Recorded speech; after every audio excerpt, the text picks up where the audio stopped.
Oi, gente, aqui é a Kelly Coimbra e eu tô aqui na série Empodere-se, com a doutora Daniela Teixeira, essa mulher linda, poderosa e muito acolhedora, né, que me recebeu aqui gentilmente na sua casa para que a gente fizesse esse bate-papo, justamente para trazer um pouco da história dela, da experiência dela, né, como atuante, uma mulher atuante pelos direitos das mulheres, né, pelos direitos da mulher advogada. E eu começo esse Empodere-se trazendo um pouquinho da história dela, né? Vou chamá-la de Dani, porque a gente já tem, né, intimidade suficiente para que eu possa te chamar de Dani, né? Claro. Depois de algum tempo aí de batalha juntas na Comissão da Mulher Advogada de Brasília, da OAB de Brasília. E a Dani, ela tem mais de 20 anos já de exercício da advocacia, especializada em tribunais superiores, né? Eu faço direito econômico e direito criminal e econômico. Eu tenho 22 anos de advocacia, não tenho sequer inscrição no INSS e a vida toda eu fui advogada militante. Uau! Ela é vice-presidente da OAB, Distrito Federal, já foi conselheira federal pela OAB também, né?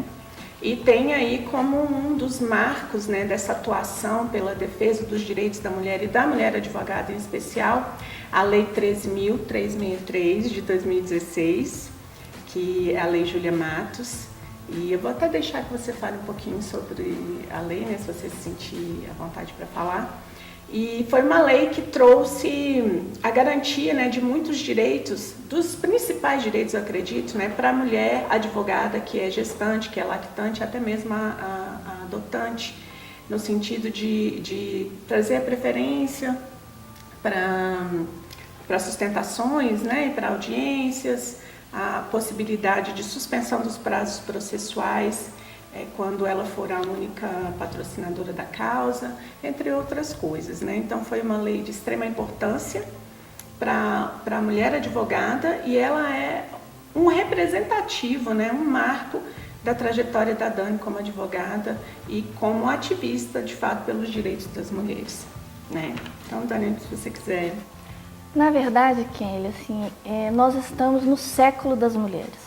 Não é o mês das mulheres, não é o dia da mulher, é o século das mulheres. Se você pegar há 100 anos atrás, se a gente for parar ali na Primeira Guerra, em 1918, 100 anos atrás, é uma mudança completa. É como se a gente vivesse em outro planeta. As mulheres que nos antecederam, elas não podiam votar, elas não podiam sair de casa sozinhas, elas não poderiam estar aqui conversando se algum homem passasse. É como se realmente fossem de outra espécie, de outro planeta. Às vezes, Kelly, a gente se desanima. Às vezes a gente sente o peso tão grande de ser mulher, a dificuldade de ser mulher, e a gente pensa em desistir. Mas aí a gente tem que lembrar que a gente está no ombro de grandes mulheres, que grandes mulheres nos trouxeram até aqui. Se hoje eu tenho a liberdade que eu tenho, se hoje eu posso ser advogada, é porque antes de mim veio uma Mirtes que teve que entrar na justiça para poder ser advogado. 2 vezes foi negada a sua inscrição na ordem. Então a gente tem que sempre olhar para frente, mas sabendo que atrás de nós vieram grandes mulheres. E que a gente não tem o direito de desistir em honra e em homenagem à luta delas. Então em 8 de março, quando a gente comemora o Dia da Mulher, não é um dia de festa, é um dia de lembrar que mulheres morreram numa fábrica pedindo por qualidade de vida para as mulheres. Então é muito importante que a gente consiga, apesar do desânimo, como que cantava Ivan Lins, apesar do desânimo, apesar da briga, apesar da guerra, a gente tem que levantar o nosso queixo e seguir em frente. É muito importante seguir em frente. A gente ia falando aqui, eu tenho 22 anos de advocacia, quando eu estava na UNB, 22 anos, é tão pouco tempo. O que mudou, Dani? Tudo. Para cá, para a mulher advogada, mudou, né? tudo. 20 anos, 22 anos. No judiciário mudou tudo. Na UAB mudou muito pouco, mas no judiciário mudou tudo. Eu na UNB, há 22 anos atrás, eu não tive nenhuma professora mulher. Nenhuma. Todos os meus professores na Universidade Federal de Brasília foram homens. Todos. E eu olhava para os tribunais superiores e eu via homens, não havia nenhuma mulher nos tribunais superiores. Eu fui à posse da primeira mulher, ministra Eliana Calmon, já como advogada. Fui aplaudir, vibrei, eu sabia que aquilo era um marco. Eu vi a posse da primeira mulher no Supremo, ministra Ellen. Então, hoje, eu tenho uma sobrinha que faz direito, 20 anos depois, e quando ela olha para cima, ela vê uma mulher presidente do Supremo, ela vê uma mulher presidente do STJ, ela vê uma mulher ministra-chefe da AGU e ela vê uma mulher como procuradora-geral da República. Se ela estivesse aqui na UNB, ela viria uma mulher reitora e uma mulher diretora da Faculdade de Direito, que foi minha amiga Ana Frazão, contemporânea minha de faculdade. Então, assim, de fato, o horizonte se abriu. Sim. O horizonte avançou 100 anos em 20. E nessa perspectiva, o que você considera que ainda precisa ser mudado? A OAB. A OAB. De fato, quando a gente olha para a OAB continua no mesmo cenário de 20 anos atrás. Sim. A OAB representatividade? Não tem nenhuma representatividade das mulheres. Nós somos metade da OAB, da base, e quanto mais jovem a categoria, mais mulheres existem. Então, assim, você fala, estatisticamente nós somos 48% se você pegar o todo. No ano de 2020 nós seremos 50%. Mas a cada ano nós somos mais mulheres na OAB. Então, a recém-ingressa na OAB já é 54% mulher para 46 homens. Então, quanto mais jovem, mais mulher. Mas isso não se reflete em absoluto nos cargos de comando da OAB. Isso não é uma questão do DF, isso é uma questão nacional, em todos os 27 estados e no Conselho Federal, que é o nosso órgão máximo, é como se fosse o Senado Federal da Advocacia, nós não temos mulheres. Sim. Você olha a foto e a foto é de homens. Uma maioria silenciosa nós somos, né? Nós somos uma maioria silenciosa, mas uma maioria que já tem começado a incomodar. Nós temos um movimento muito forte de 6 anos para cá que se chama Mais Mulheres na OAB e que nós estamos realmente incomodando, e esse é o nosso objetivo. É muito importante que as mulheres jovens percebam isso. E quanto antes elas entrarem na OAB, quanto antes a situação vai mudar. Então elas têm que entrar nas comissões, elas têm que participar das comissões, elas têm que se candidatar ao cargo de conselheira, para que num futuro próximo a gente tenha mulheres se candidatando à presidência da OAB. Tanto aqui local, quanto à presidência do Conselho Federal, que nunca teve uma mulher. Nós tivemos apenas 3 mulheres na história na diretoria do Conselho Federal. É isso quando a gente pensa em quanto tempo existe a OAB, né, que é histórica. Chega a ser vergonhoso. Né? Chega a ser horrível que a gente tenha tido 2.200 conselheiros federais ao longo do tempo e apenas 80 mulheres. Aqui no Distrito Federal, em toda a história da OAB-DF, nós tivemos só 3 conselheiras federais. 3. São 6 por gestão, a cada 3 anos, mudam 6. Em toda a história da OAB, nós tivemos 3 conselheiras federais. Eu, a nossa pioneira, excelentíssima doutora Ana Ribas, que foi agraciada agora com a medalha Mirtes Campos por esse pioneirismo, e a doutora Meire, que é a presidente da Associação Brasileira das Mulheres Advogadas, a ABRA. Então, Kelly, assim, é um fato que não dá para negar. A OAB não representa as advogadas mulheres. Nós temos ali alguns homens condescendentes que nos aceitam, como se pudesse fazer diferente, já que nós pagamos metade da conta na tesouraria. Então, existe esse movimento, nossa anuidade conta. Então, quando eu, como diretora da OAB, já há 2 gestões, faço um pedido pelas mulheres, uma cadeira de amamentação na sala de advogado, um evento como foi a Conferência da Mulher Advogada, eu não estou pedindo favor. Eu estou exigindo que a OAB reverta para metade dos seus associados o que elas pagaram como anuidade. Não é favor.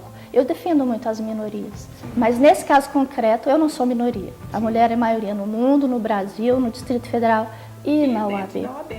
Mas algumas mulheres não têm essa consciência. E é muito importante, assim, o seu programa é de empoderamento, é muito importante que a jovem advogada perceba isso. Dentro dessa perspectiva, né, de tudo que você está trazendo, você trouxe também a importância de a mulher se conscientizar disso, né? O que você considera que são os maiores desafios que a mulher advogada enfrenta para assumir esses espaços de poder dentro da OAB e não só dentro da OAB, né? Quando a gente fala de mulheres também, de maneira geral, assumindo o poder. O maior desafio, Kelly, e as mulheres aí que me assistem, é você se descobrir mulher. Você não nasce mulher, né? Essa é uma frase muito famosa, você se torna mulher. Então, quando você se descobre, passando por dificuldades que não são suas, são de todas nós, aí você percebe que a gente precisa uma da outra. Eu falo muito isso, o contrário de feminista não é machista, o contrário de feminista é solitário. A mulher que está sozinha é a que não é feminista. Quando você passa por uma situação de assédio no trabalho, quando você é preterida numa entrevista de emprego, quando você consegue um emprego, mas o seu chefe te deixa num cantinho, quando você recebe menos do que o seu colega para fazer exatamente o mesmo trabalho, e você acha que aquilo tudo é um problema meu. É a Daniela que está passando por isso. Daniela tem esse problema, eu recebo menos. Aí você está sozinha. Quando você percebe que isso não acontece com a Kelly, isso acontece com todas nós. Não é só a Kelly que tem medo de sair 9 horas da noite embaixo do prédio. Todas as mulheres têm esse medo. Quando você percebe que isso é uma situação de todas nós, aí você começa a lutar para mudar. Especialmente quando eu tive uma filha que estava fazendo 5 anos, eu vi que eu tinha que deixar o mundo melhor para ela. Não é possível que o meu filho homem, criado rigorosamente da mesma forma que a minha filha mulher, vai ganhar mais que ela, só porque nasceu homem. 30% mais, né? Não é possível, é preciso mudar isso. Então é preciso que cada mulher individualmente perceba que ela não está sozinha, que não é só ela, que é de todas, e que uma dê a mão para a outra, que é o que a gente chama de sororidade. Sim. Eu preciso ver no problema da outra um problema que é meu de gênero, é um problema que é de todas as mulheres. E eu acho que quando a gente percebe, aí é um vulcão, aí não tem mais jeito, aí você não consegue mais aceitar aquilo, você não consegue ficar calada, e não ficando calada começa a mudança. É isso. Eu costumo dizer, Dani, isso tem um pouco de afinidade com o que você trouxe, que as mulheres lutam pelas mulheres, né? Um exemplo disso é a Lei Júlia Matos. Exatamente. Né? Quer dizer, homem nenhum tem esse cuidado de se preocupar com o espaço de amamentação, tem esse cuidado de pensar que a mulher no estado gravídico, ela não está doente, mas ela está no estado diferenciado. Ela tem necessidades específicas. Tem necessidades específicas, precisa ser acolhida. Então, assim, não são homens que vão se cuidar, se atentar para isso e cuidar disso. São as mulheres que fazem isso acontecer. Quer dizer, todos os direitos que nós já temos hoje garantidos, né, para as mulheres, são direitos que as mulheres se lançaram para buscar. Todos eles, desde aprender, desde de ter autorização para estudar, né, licença gestante, dirigir, voto, todos foram direitos que foram conquistados porque as mulheres se lançaram, se uniram e se lançaram nessa busca. Não adianta esperar que nada cai do céu, só chuva, né? Isso é um ditado antigo. Tudo que a gente quiser, a gente vai ter que realmente ir atrás. Então, a questão da Lei Júlia Matos, que é uma lei que ela protege a advogada gestante, lactante e adotante, era algo que foi até engraçado. A gente ia conversar com os deputados e a gente explicava. Deputado, sabe o que é? A gente chega na audiência, marcada para as 3 da tarde, a gente chega lá 2h30. A gente senta num banquinho de madeira, num corredor sem luz, sem água, sem banheiro, e a gente fica esperando a audiência, que às vezes é às 6 da tarde, às 7. E a gente fica lá sentada 4, 5 horas, todos os dias, aguardando essa audiência. E a gente só está querendo que a nossa audiência seja a primeira do dia. Aí ele olha e fala, só isso? Doutor, só isso. A gente quer que a nossa audiência da mulher grávida seja marcada a primeira do dia. A gente vai, faz a audiência e vai embora. Mas é claro, mas por que ninguém nunca pensou nisso antes? Era a pergunta que a gente mais ouvia. E a gente falava para ele, porque a gente é invisível, doutor. As pessoas olham e não veem a diferença entre um advogador e uma advogada. De fato, não faz diferença para ninguém.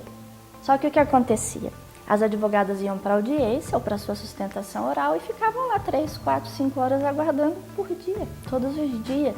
Doutor, a gente quer só que a grávida possa parar na vaga de pessoas com necessidades especiais, porque ela está com uma necessidade especial. Não é certo a grávida parar lá em Goiânia e vir andando a pé até o STJ.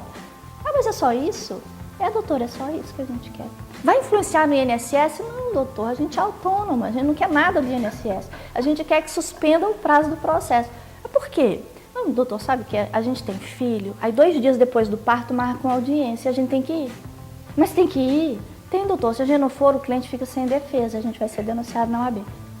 Mas isso é excelente. A gente fala, doutor, mas tem 85 anos que a OAB está aí e nunca pensou nisso.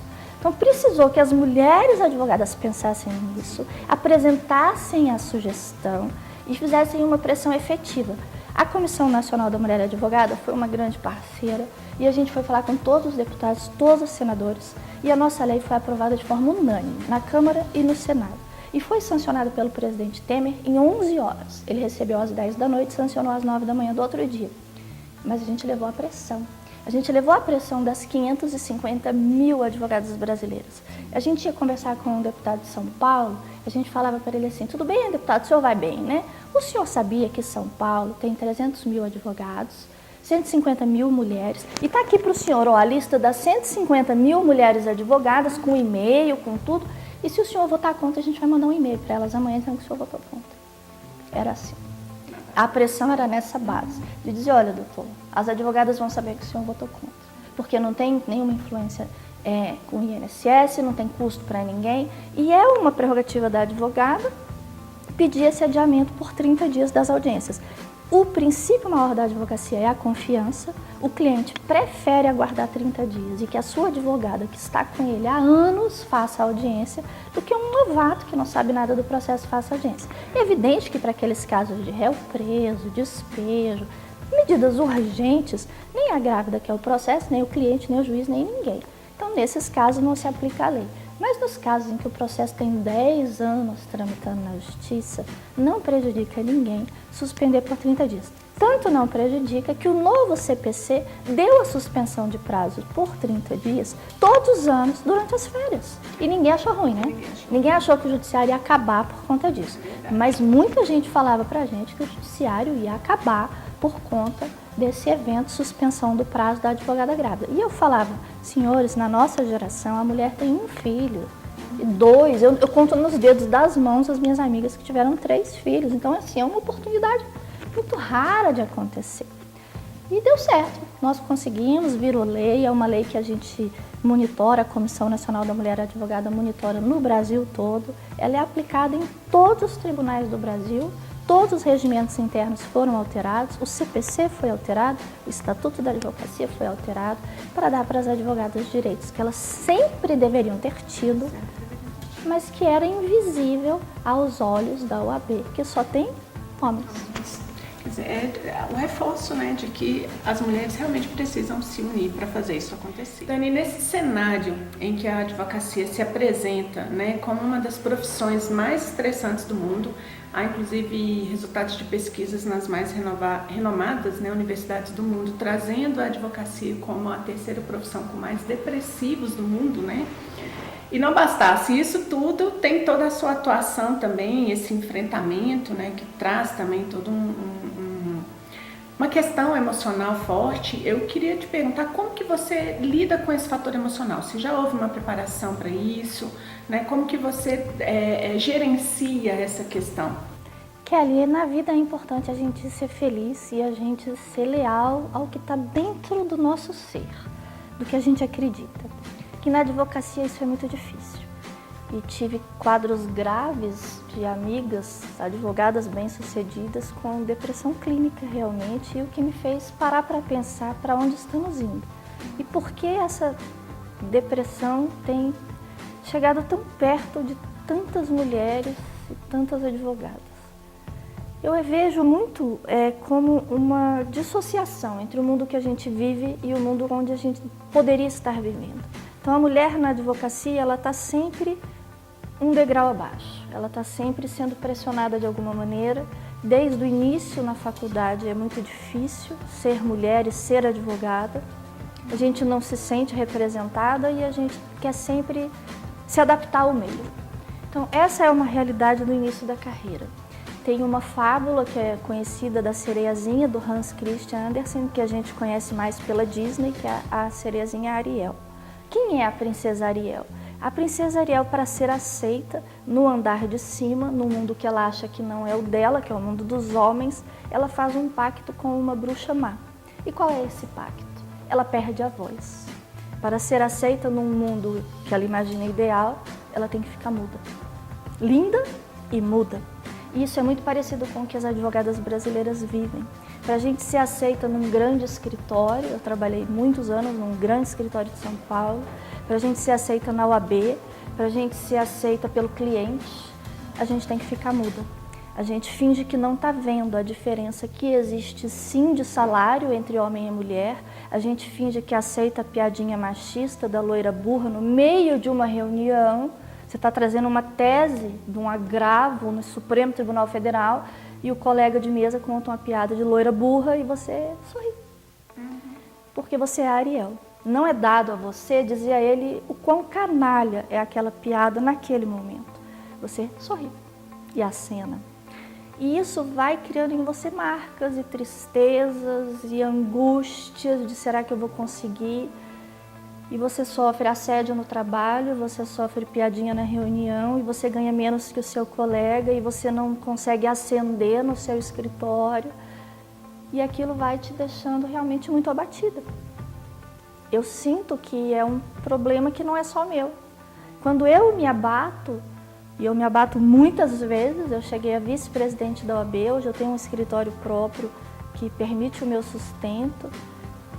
Muitas vezes eu me abato, muitas vezes eu caio, muitas vezes eu choro, muitas vezes eu me sinto desamparada. Mas aí a gente tem que pensar que existem mulheres maiores do que a gente, que já vieram antes de mim e que não é justo com a próxima geração que eu desista. Porque se eu desistir, a gente volta 20 anos. Então eu não posso desistir. E é esse o recado que fica para as colegas. Nós estamos nos ombros de grandes mulheres que vieram antes da gente. Imagina o que passou a ministra Eliana Calmon, primeira mulher no Tribunal Superior. Nem banheiro de mulher havia. E ela fala que ela ia no banheiro de homem, ministra, e se tivesse um homem lá? Eu batia nas costas dele e dizia, boa tarde, doutor, tudo bem? Imagina o que é isso na prática. Então imagina o que passou a ministra Ellen Grace, primeira mulher no Supremo, com a mais vergonhosa sabatina da história do Senado, onde senadores diziam para ela, mas uma mulher linda assim não precisa nem ser juíza. Um senador disse a ela, eu sou ginecologista, conheço as mulheres por dentro, vou votar na senhora. E aquilo era uma sabatina para ministro da Suprema Corte. Então nós tivemos mulheres que passaram por coisas muito piores. A própria Mirtes, que foi a primeira advogada brasileira, ela só pode ser advogada com autorização do marido, entrando na justiça. Então a gente tem que ver que a onda vem, a gente tem que conseguir, a gente tem que subir na prancha, a gente tem que atravessar e chegar do lado de lá. O foco naquilo que você acredita. No mundo, né? O foco é na mudança, é acreditar que a gente já mudou muito e que ainda tem espaço para mudar muito mais e principalmente na empatia entre as colegas, que é o que eu recomendo. No momento em que você se sentir caindo, que você sentir que o mundo está ficando cinza, que você está se entristecendo, caminhando para uma depressão, procure ajuda.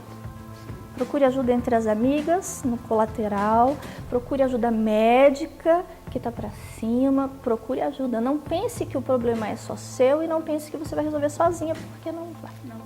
Em muitos momentos a ajuda é necessária para que a gente consiga ver a grandeza da profissão, a grandeza da advocacia, que é você conseguir um alvará de soltura de um réu inocente, o abraço que te dá a esposa daquele réu, a filha daquele réu, que você consiga reunir uma família que está despedaçada, um filho afastado de uma mãe ou de um pai, que você consiga fazer o propósito maior da nossa profissão, que é a justiça. E que você consiga conviver com a injustiça, que você saiba que nem sempre você vai conseguir realizar a justiça. O sistema judiciário é um caos e você vai ter que conseguir aprender a lidar com isso para que você não caia. Então é muito importante você procurar ajuda, você saber que sozinha você não vai e que tem um mundo lindo pela frente, que a gente tem que seguir, que o amanhã está logo ali e seguir sempre em frente. Dani, para fechar nosso bate-papo, eu queria que você trouxesse uma palavra, uma mensagem em que a gente pudesse estruturar e concretizar esse empoderamento dessa mulher advogada, né, dentro dos quadros de poder da OAB e outros tantos onde ela quiser, porque lugar de mulher é no lugar onde ela quiser. O mais importante é a associação. Para mim, é a palavra-chave, é você se associar às pessoas que são do bem. Então você tem que estar em grupo. É a formiguinha sozinha não é ninguém, a formiguinha em grupo é um formigueiro. E nós somos formigueiros. as mulheres são. É a ideia da colmeia, das abelhas, é a ideia de que a gente tem que se associar. Juntas, nós somos maiores, mais capazes, mais felizes. Juntas, nós conseguimos alcançar. Basta ver todas as conquistas da nossa Comissão da Mulher Advogada do DF, que a Kelly faz parte, é uma honra para nós. E nem nada daquilo seria feito por uma mulher. Aquilo é feito pelo conjunto de mulheres, é feito pela força de todas nós. Então, o mais importante para esse século é realmente a cooperação, a associação, é estar junta, é perceber que o contrário do feminismo é a solidão. E que o feminismo é estar junta, de mão dada, com quem acredita naquilo que a gente acredita, que é um mundo melhor, mais justo e mais igual. Porque, afinal de contas, ser feminista não é nada além do que buscar um mundo de direitos iguais para homens e mulheres. É só isso. Gente, vou encerrar por aqui agradecendo a Dani, né, muito assim, ter tirado um espaço na sua agenda tão corrida para me receber aqui e levar essa mensagem para todas essas mulheres que vão acessar esse vídeo. Eu verdadeiramente acredito que quando uma mulher se cura, ela cura outras mulheres, ela ajuda no processo de cura de outras mulheres. Então, eu deixo aqui minha gratidão a você por estar no seu processo de cura e estar nos permitindo também caminhar e levar outras tantas para esse processo de reconhecimento de quem somos, de reconhecimento do nosso espaço, né, de luta realmente por trazer essa ressignificação do papel da mulher na sociedade, que busca nada mais, nada menos do que uma sociedade mais harmônica, mais equilibrada, mais amorosa, que acho que é isso que nós buscamos de verdade mesmo com o feminismo, né? Então, gratidão pela sua disponibilidade. E a gente segue juntas, porque juntas a nós gente somos segue mais juntas, fortes. a gente é bem mais forte junto. Até logo, pessoal. Até logo.